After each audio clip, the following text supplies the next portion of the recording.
Hello students, now we are going to study Indian Economic Development Chapter 3 Agriculture from 1947 to 1990 Part 4.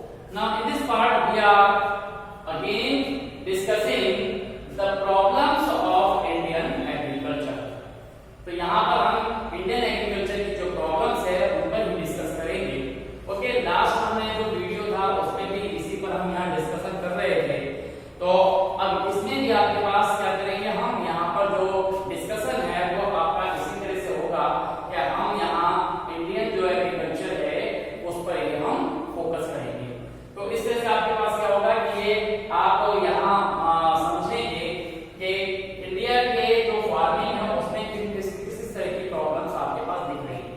हमने पहले 3 problems आपके पास जो थी वो डिस्कस कर दी थी, जिसमें हैवी डिपेंडेंस और एग्रीकल्चर की हमने बात की थी कि ये आपके पास किस तरह से इंडियन एग्रीकल्चर में आपके पास प्रॉब्लम क्रिएट करती है। ये आपके पास डिपेंडेंस ऑन मानसून के बारे में बता दिया था आपको कि किस तरह से ये आपके पास जो है इंडियन एग्रीकल्चर में एक बहुत बड़ा रोल प्ले करती है। स्मॉल होल्डिंग्स के अंदर हमने बात की थी कि किस तरह से स्मॉल होल्डिंग है, यहाँ मैं आपको एक डायग्राम से भी समझा दिया था कि आप ये जो होल्डिंग्स है ये किस तरह से आपके एग्रीकल्चर को मतलब इफेक्टिव बनाए हुए हैं। ओके, अब इसके बाद हमारे पास आता है लैक ऑफ इंस्टीट्यूशनल क्रेडिट।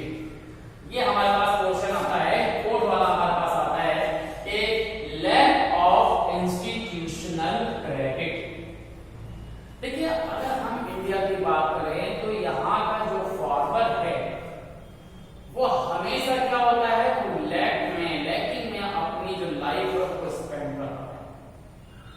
उसके पास इतना पैसा नहीं होता कि वो प्रॉपर अपने वर्क को कर पाए। उसे अगर एग्रीकल्चर भी करना होता है तो उसे हमेशा जरूरत होती है क्रेडिट की। उसके पास फैसिलिटीज नहीं, उसके पास पैसा नहीं है और इसीलिए वो हमेशा क्या करता है, वो दूसरों की तरफ देखता है।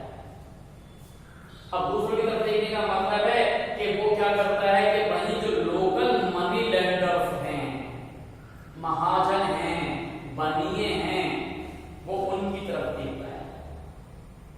अब वो मजबूर है क्योंकि उन्हीं के पास से वो क्रेडिट ले सकता है, उनके पास पैसा है और ये जो क्रेडिट देते हैं वो बहुत बड़े रेट पर इंटरेस्ट पर उसे देते हैं।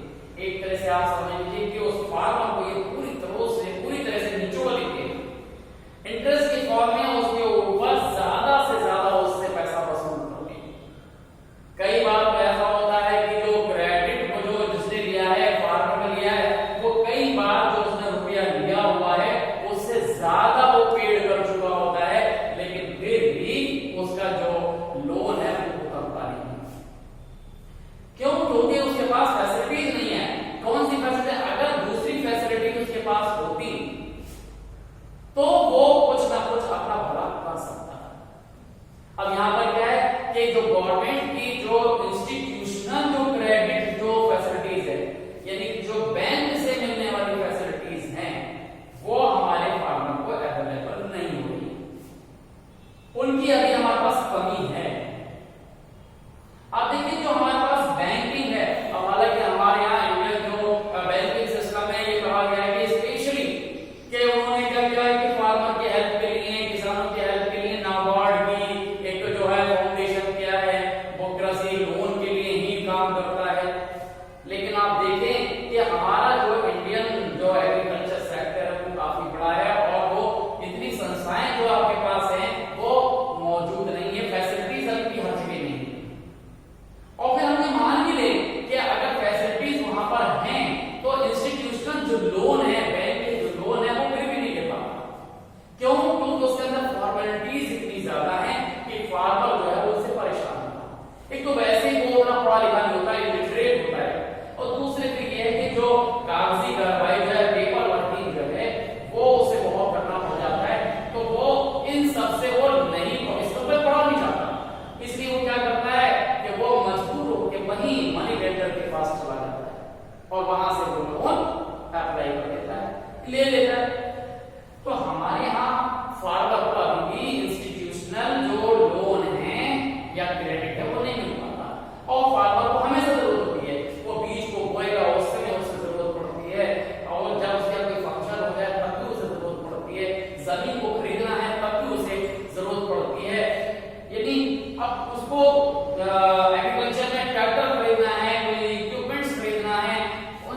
के लिए उसे जरूरत पड़ती है क्रेडिट की, लेकिन ये क्रेडिट उसे नहीं मिल पाता। तो अगर ये फैसिलिटीज अगर मिल जाए तो हमारे यहाँ फार्मर्स की जो कंडीशन है वो थोड़ी इंप्रूव हो सकती है।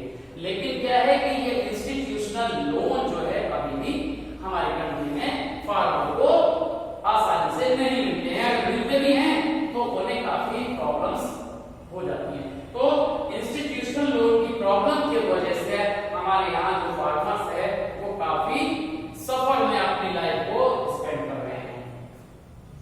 तो इस वजह से हमारे पास क्या होता है कि ये लैक ऑफ इंस्टीट्यूशनल क्रेडिट की वजह से इस तरह की बात होती है। अब नेक्स्ट आपके पास आता है lack of organised market system.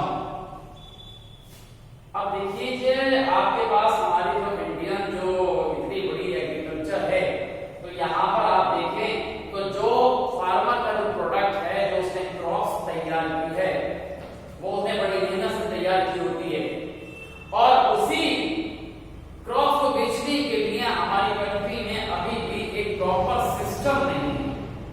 हालांकि यहाँ पर बस मंडियां हैं, सब कुछ है, लेकिन यहाँ प्रॉब्लम जो है फार्मर को अभी भी है। फार्मर्स के लिए और जो ऑर्गेनाइज्ड हमारे पास मार्केट सिस्टम है वो हमारे पास नहीं है। अगर वेयर हाउस की बात करें कि अगर मान लीजिए कि मंडी में उसको उसके रेट पर अगर उसका कोई क्रॉप नहीं बिकी है तो उसे सबसे ज्यादा प्रॉब्लम होती है कि वो इसको स्टोर कहाँ करे, कहाँ रखे। खुले में अगर वो डालता है तो बरसात में सब बर्बाद हो जाएगा। इसलिए हमारे पास जो एक ऑर्गेनाइज्ड मार्केट सिस्टम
आप इसको ऐसा करिए कि 2000 में आप इसको खरीद लीजिए, मुझे 1800 का दे दीजिए।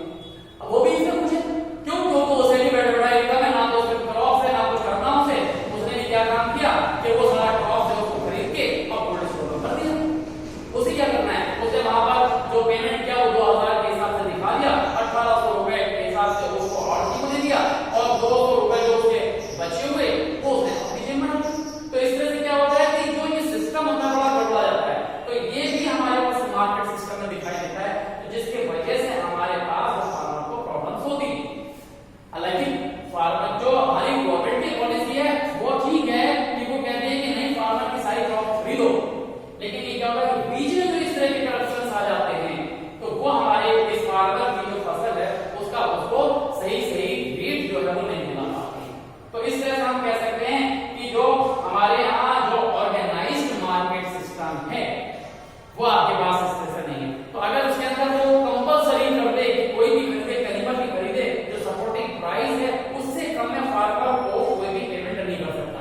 अगर कोई उससे कम में खरीदता है तो नेचुरली है कि वो उसके ऊपर कंप्लेंट कर सकता है। तो चाहे वो आड़ती हो चाहे वो आपका एफसीआई का कोई पर्सन, वो उससे बच नहीं पाएगा।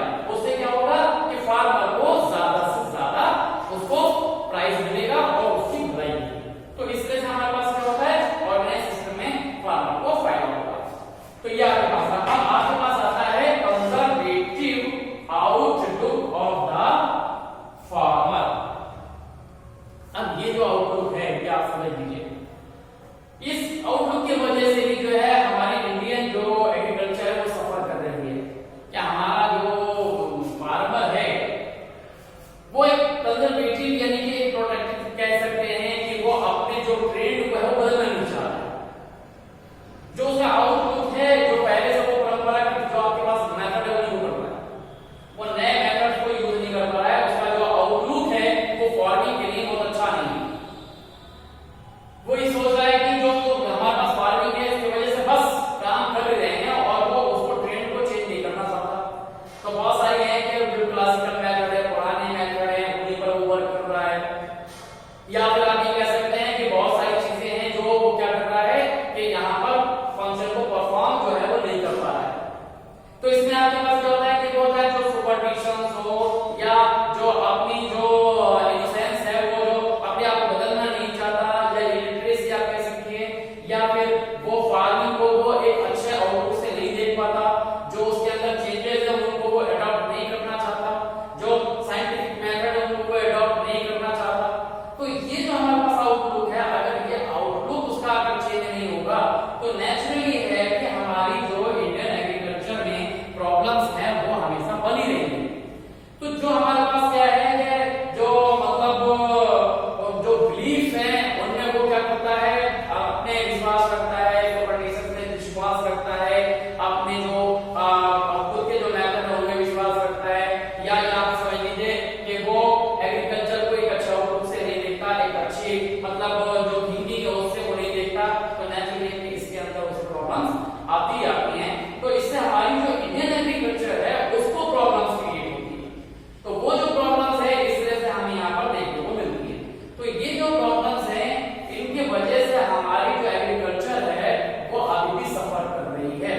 तो ये कुछ एक ऐसी प्रॉब्लम्स, इनके अलावा भी बहुत सारी प्रॉब्लम्स आपको दिखाई देंगी इसके अंदर, कि जो आपको यहाँ पर मतलब यहाँ कुछ ही पॉइंट पर आपको हाईलाइट किया हुआ है कि इनमें आपने देखा कि जो प्रॉब्लम्स हैं इनमें बेसिकली आपके पास ये पॉइंट दिए गए हैं जो कि आपको यहाँ पर दिखाई दे रहे हैं। तो जिसमें आपके पास हेवी डिपेंडेंसी ऑन एग्रीकल्चर है, ये आपके पास है, आपका डिपेंडेंस ऑन मानसून है, स्मॉल साइज होल्डिंग्स हैं, या आपके पास लैक ऑफ इंस्टीट्यूशनल जो क्रेडिट है जो बैंकिंग सिस्टम है उनसे जो आपके पास नहीं मिल पाता पैसा वो आपके पास है।